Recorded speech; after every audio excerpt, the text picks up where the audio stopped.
And I'm really happy to introduce Andy Buccino. Andy is the Energy Division Director of Stevens and Company. Andy is the director, well, I just said that, of Energy Division of Stevens and Company. There you go. It was so nice I had to say it twice. He's a home energy rater and a passive house rater. A builder since 1998, he began as a residential framer in San Diego, and then ran Buccino Enterprises Incorporated, a general contracting firm for 15 years on Nantucket, focused on remodeling, BE, retrofit, cellulose insulation on dozens of renovation projects. He's currently a member of ResNet's Emerging Leadership Council and the Northeast HERS Alliance Board, and Andy co-chairs the Northeast HERS Embodied Carbon Committee. This team developed the concept and language around a ResNet, a NSI ICC standard for embodied carbon. This national standard was approved for adoption in August 2023 and is currently in development. So please join me in welcoming Andy.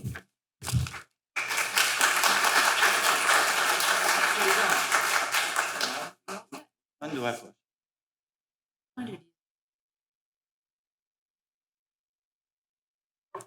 Mary. Good afternoon. Materials matter. I want to start by thanking Remain for the hard work that they've done in putting forth the idea of salvage, and Virna for her hard work, and thanks to Mary and Holly for pulling this together, and Vince too, who I haven't met yet, but I look forward to talking to you afterwards, Vince. Is there a buzz? Okay.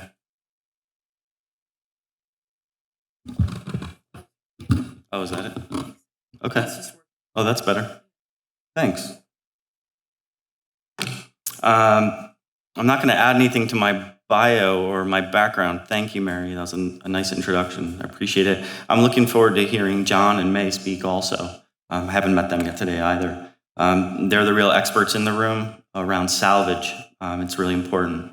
But I am a preservationist, a builder, and an environmentalist. And how do you compromise those things, especially when you're building predominantly new construction on Nantucket?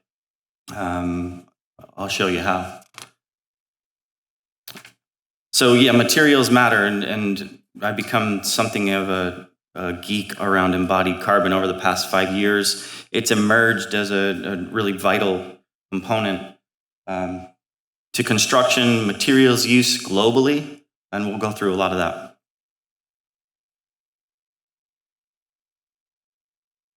So because I skipped my intro, I'm skipping a slide too, so bear with me.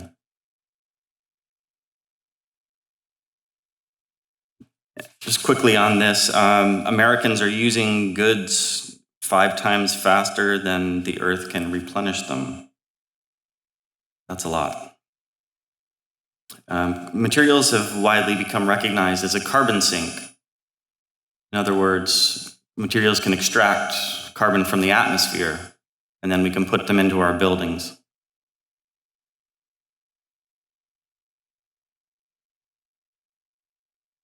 I really like this. This slide showed up in my inbox on Monday. A preservationist and a fellow embodied carbon geek, I guess, for lack of a better term, Lloyd Alter from Carbon Up Front. 25 years ago, nobody worried about what was then called embodied energy. We heated leaky buildings with gas and made electricity with coal, so operating energy overwhelmed it. And then it wasn't long where we decided, hey, well, let's tear down those buildings and replace them with LEED certified buildings or super efficient homes, but we just tossed out the baby with the bathwater, right? So that's why we're here today. So this chart here is really vital because the bottom 2 rays are highly efficient building and a moderately efficient building. And the state of Massachusetts is somewhere in the middle. And you'll see the black line shows the embodied carbon in a building, a typical building. And the bottom chord is important because over years, it takes a long time for embodied carbon to catch up with operational carbon. So the more efficient the building, the more intensive the materials are in the overall footprint of the building. And that's what this shows. Drop my new pointer. So this is our most recent ad. I work at Stevens and Company with Will Stevens. We planted 32,401 trees to offset every square foot of building that we built in the past couple of years. So we're walking the walk and talking the talk. I'm really proud of this and will continue to do so. It was determined by Michael Zyman, a New Jersey builder, that one tree offsets 1 square foot of new construction. Of course, old growth trees are substantially better than new, right? But you got to start somewhere, so we're planting them now.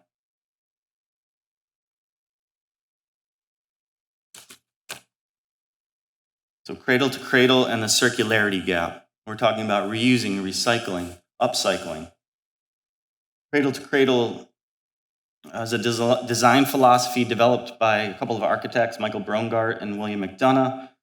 And this approach suggests that raw materials are not thrown away from cradle to grave, as was typical in the recent century, but are reused indefinitely or serve as food for new products. This book was from 2002, and it really changed the dialogue for me. I recognized that what we were doing on a daily basis was really intensive. Now, how do we improve it, and how do we make it better? And that was the goal.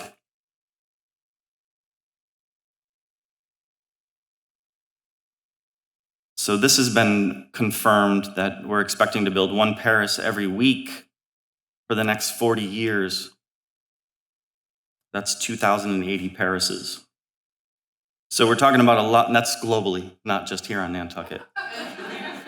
We're talking about a lot more than recycling and reducing our personal footprints. It's going to take a concerted effort globally, governments, businesses, and all of us. I'd argue the failure to tackle the climate crisis is far more expensive. Already this year, there's been 137 weather incidents of $1 billion or more just in the States. So to build 2,080 Parises, where's the stuff going to come from?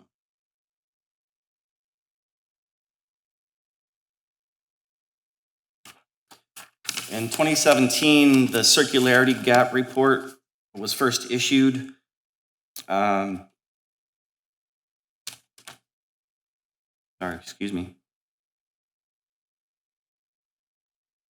It highlights the urgent need to transition to a circular economy. We aim to empower key decision makers in both government and business to coordinate action to accelerate this transition. So I started paying attention to this a couple of years ago. We're actually doing worse. We went from 8.4% reuse to 7.2% in this last report. So it's kind of on the downward swing, so we have to improve there. This is a really interesting and vital report. This image is both hilarious and horrifying at the same time. It's funny to me because it represents global extraction in what looks like a small city block. But what it says, sorry you can't read that, but what it says is that we're using 92 gigatons of extraction in this throughput, which is the global economy, and we're only recycling a circularity metric of 7.16 gigatons, so around 7.4%. What's a gigaton? So I know I went real macro on everybody. We were talking about Nantucket and downtown, and what's a gigaton? A gigaton is equivalent to 10,000 fully loaded US aircraft carriers. I did some back of the napkin math, and it's 2,500,000 whaling ships. So that's 92 gigatons times that. 36 gigatons of waste. So, globally, this is what we're up against. And then what role do buildings play? Be as energy efficient as possible. This is from the report. These are their 4 criteria for improving buildings as a participant in this process. Be as energy efficient as possible, make the most of what already exists, prioritize circular materials and approaches, and reuse waste. Waste ties back to cradle, because if we're reusing it, it's no longer waste.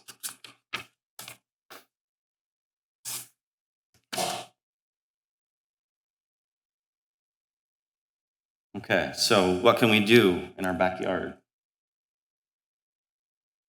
And so my team has been working on whole life cycle analysis of the carbon intensity of buildings. As an energy consultant and HERS rater, we already understand and map what the operational costs are of heating and cooling your home, et cetera, hot water. Our team has kind of embraced this idea of understanding what the materials costs are too. This is from the New Buildings Institute.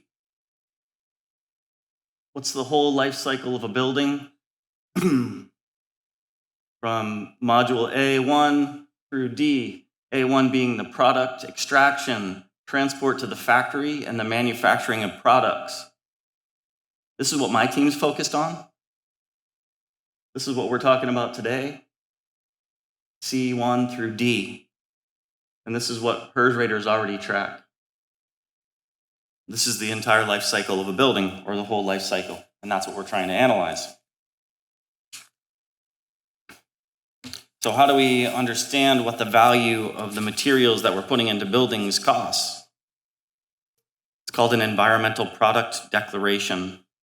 And I come from a family of chefs, so I really like the idea that it's actually a nutritional value of the materials in your house.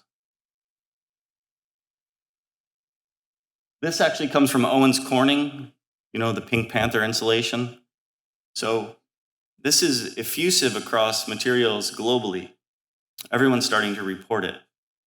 So it's not mandated yet, but it's likely that just because everyone else is doing it, every manufacturer globally is soon to have a nutrition label for their building. And the fact that this comes from Owens Corning is kind of a testament to that. Concrete's extremely intensive. I think everyone here understands that. It's the #1 emitter globally. There are over 80,000 concrete EPDs in existence in North America right now.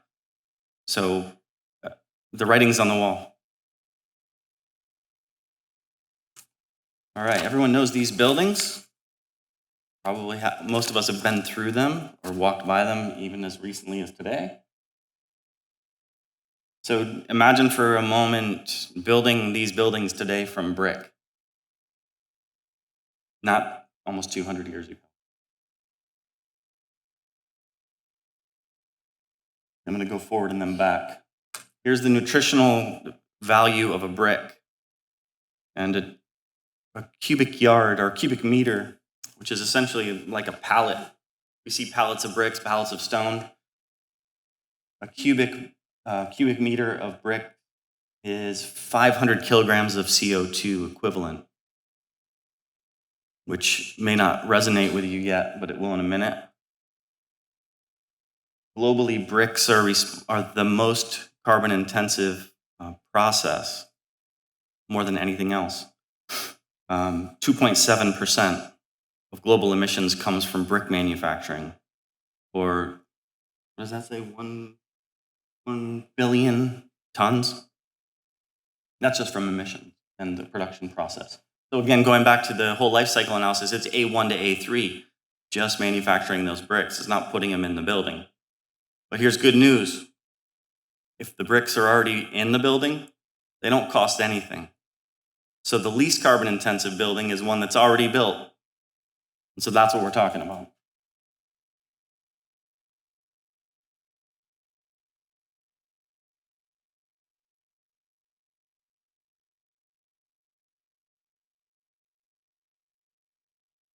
Here we go. So we talked about that already, thanks. So what does a metric ton of carbon dioxide look like? It's loosely the size of a Cape Cod home. A lot. So 1 cubic meter of bricks is half the size in carbon dioxide.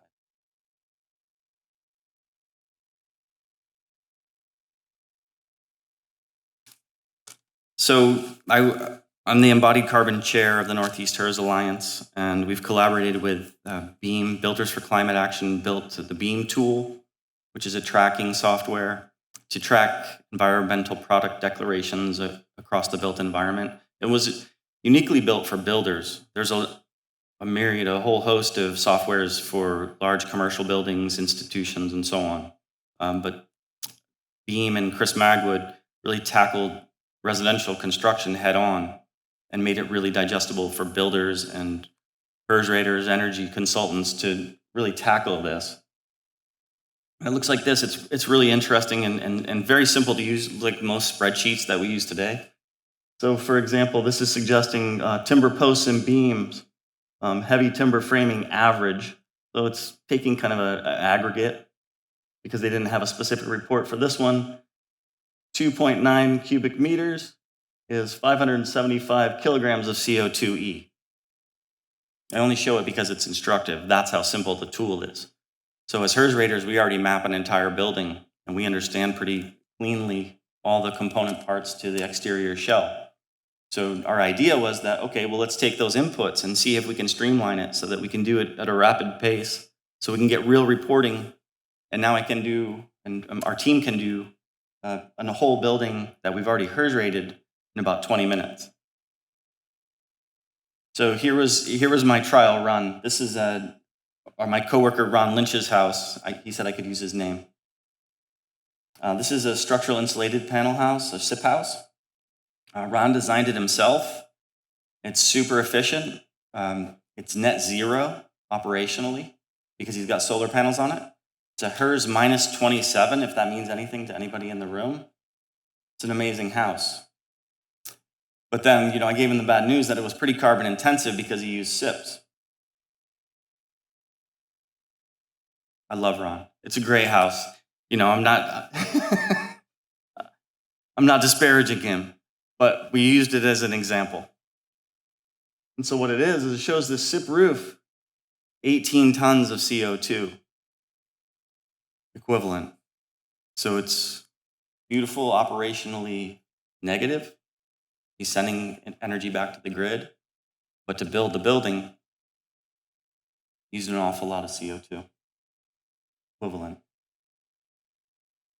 Nice thing about the Beam tool is we can do trade-offs, so we can understand real time what switching materials might do, and it gives us the top 10 and highest impact outputs. And so foam is really expensive environmentally, SIP panels are expensive. Here's concrete. Concrete seems low, right? But it's because Ron's house was built on piers, so we used a fraction of what the concrete would typically be for an 8-foot basement. We ran a number of scenarios showing all these different inputs, but I won't show them today. One was really important though that I wanted to show, because we're talking about biogenic materials and we're talking about materials that rapidly can regrow. One of the interesting emerging technologies is straw. And so there's a number of companies up in Maine that are growing growing their own straw on farms, producing modular panelized homes and selling them. And there's a backlog. They're building them as fast as they can. They're selling them like hotcakes. So my wife's here. I think she knows that we're going to put one in our backyard.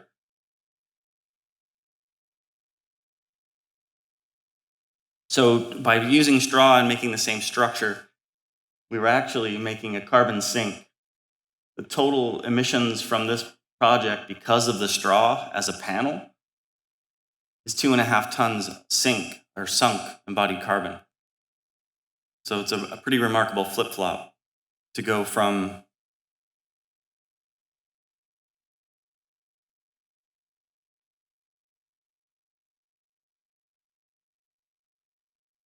almost 40 tons.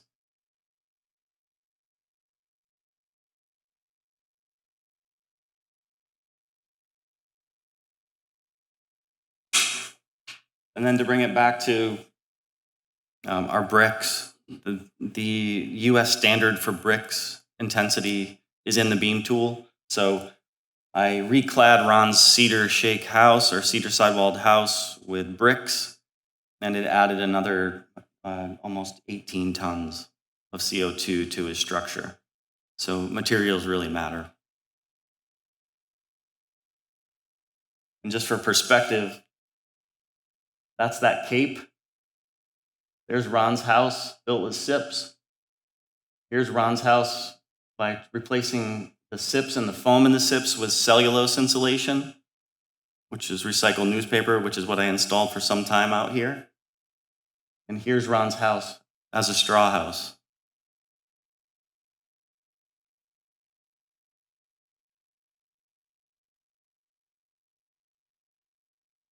So hopefully I've identified there's a mature way that we can actually track embodied carbon today, and be happy to collaborate with Vince on how we can start to analyze those metrics to revalue existing buildings and understand how they can play a really vital role. And to Jeff's point about HERS ratings and energy dynamics, if we can take the whole footprint of a building and eliminate, say for a brick, it may not be as energy efficient, but if we can quantify the materials that went into that building and give that a score, we've fundamentally changed the vitalness of that building product. So I'm hoping that happens sooner than later. Our first technical committee meeting is Monday, where we're evolving the national standard. And my guess is 18 months from now, it'll be a usable product, but then to train the workforce to do it. But we can do it, and we can do it today. And I am on a number of projects, so I'd be happy to collaborate with anybody in this room. So, how do we move forward? I don't know. That's why we're here, trying to figure it out. How do we move forward on Nantucket? How do we solve these fundamental problems and these challenges that we've all faced, really for my whole career here? We've all pulled nails out of boards to reuse them. We've sanded old barn boards to make furniture. There's a lot of value to those things. We need to revalue them and try to monetize it. Because at the end of the day, this is about builders and making builders' jobs more reasonable, more equitable, and we're ultimately trying to make them prosperous while doing the right thing. And that's what at Stevens & Company we call it fiscal environmentalism. It doesn't cost more to do the right thing. And so we want to prove it today so that tomorrow we can roll out solutions environmentally. Thank you.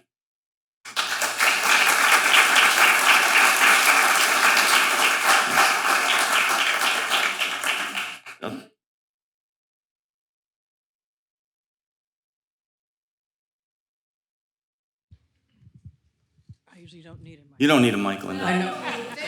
I normally don't need a microphone. But Andy, do things, because I work, as you know, in construction, and do things like whether you use blue board or sheetrock or plywood or strand board or plastic trim or epay versus mahogany, closed cell versus the Pink Panther. Do those little nuances make a difference in the rating and the carbon footprint? Every piece. Every piece.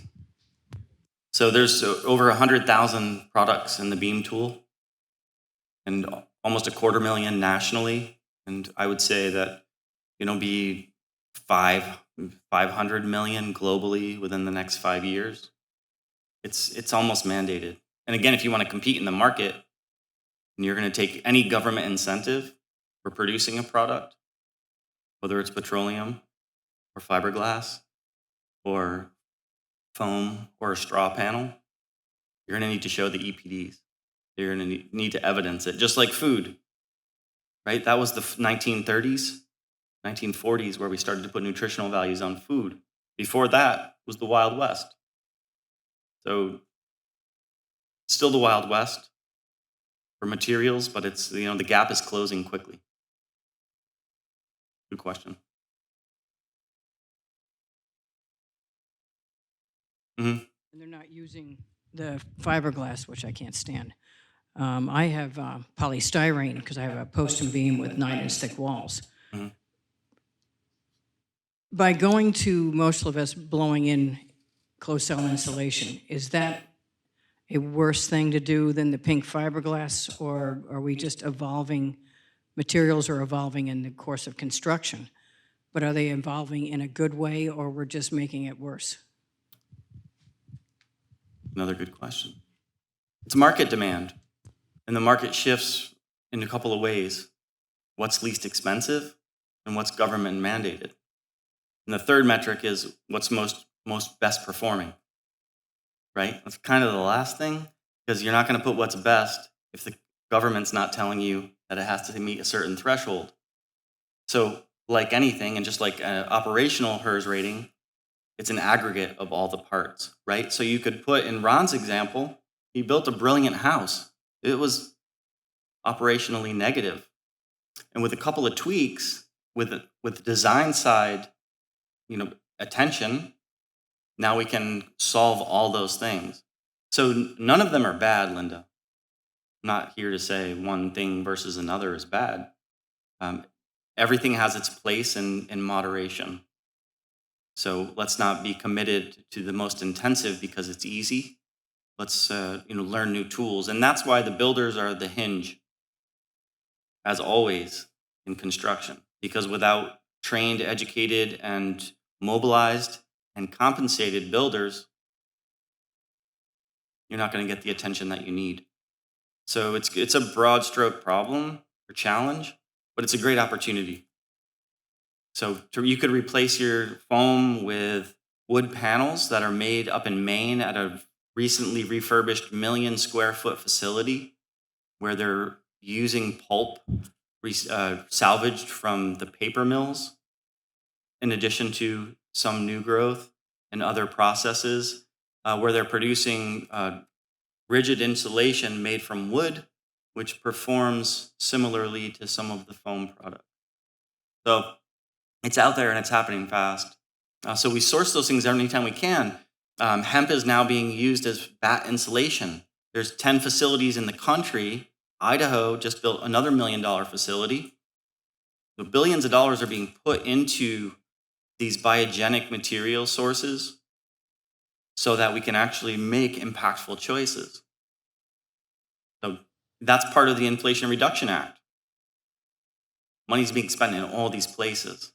And we can deliberate whether or not it's spent in good places all the time, but the point is, it's happening.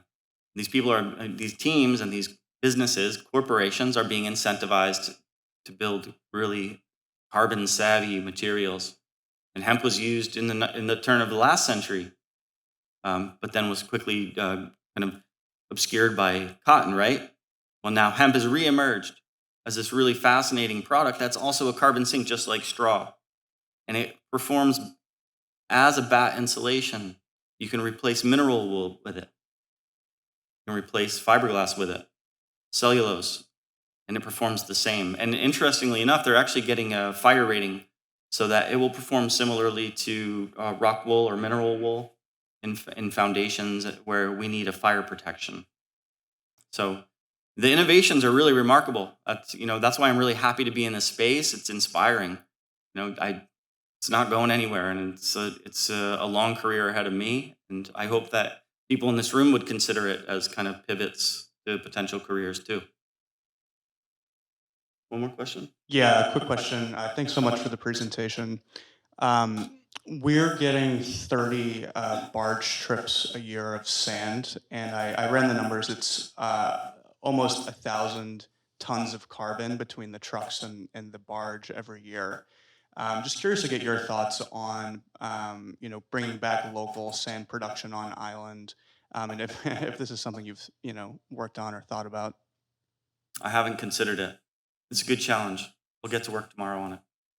No, but an interesting opportunity that hasn't been addressed is different additives besides Portland cement and concrete. I don't know if any of the concrete suppliers are here, but pulverized glass saves over 50% of the carbon emissions. And there's a couple of plants in New England that are pulverizing glass into pozzolan, which performs equivalently to Portland. You still need some Portland. But no, I haven't considered the sand intensity at all. Our Friendship Lane is built in the old sand pit. So I'm glad my house is there and it's not still a sand pit. Any other questions? Next speaker. So much, Andy. Thank you.